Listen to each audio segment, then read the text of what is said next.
निर्गमचे पुस्तक 23 अध्याय वचन 25. तू आपला देव परमेश्वर याची सेवा करावीस, म्हणजे तो तुझ्या अन्नपाणीस बरकत देईल. मी तुझ्यामधून रोग दूर करीन. इथं परमेश्वरमध्ये देखील देवाने इस्रायल लोकांना परमेश्वर बोलला की लगभग ये लोक 430 वर्षे एक राजाच्या फारोच्या गुलामगिरीमध्ये होते, पण देवाने त्यांना त्याच्यातून परमेश्वरने सोडवला. आणि आता परमेश्वर म्हटलं की मी तुम्हाला मार्ग दाखवण्यासाठी एक स्पेशल देवदूत ठेवलेला आहे. तुम्ही त्याची आज्ञा पालन करा आणि त्यांची ऐका.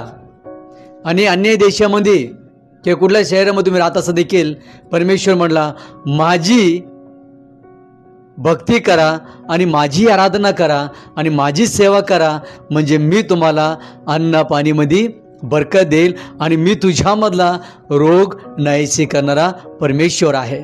ज्याने आकाश, ज्याने पृथ्वी, ज्याने संपूर्ण जग निर्माण केलेत, ज्याने संपूर्ण कायनात बनवला आणि ते परमेश्वर उपासना केल्याने, त्या परमेश्वराला ओळखल्याने देखील, त्याची आराधना केल्याने देखील, तर बायबल सांगतो मी तुमच्या अन्न आणि पाणीमध्ये बरकत देईल आणि मी तुझ्यामधला रोग नाहीशी करेन. आणि येशूच्या नावाने परमेश्वर आम्हाला सगळ्या गोष्टीमध्ये प्रभू आम्हाला बरकत आणि यश देईल. आज जर खरोखर तुम्हाला यश नाही, आज खरोखर जीवनामध्ये बरकत नसल, यश नसल, शांती नसल, आनंद नसल, त्या प्रभूवर विश्वास करून बघा, त्या प्रभूची आज्ञा पाळून बघा, त्या प्रभू सेवा करून बघा.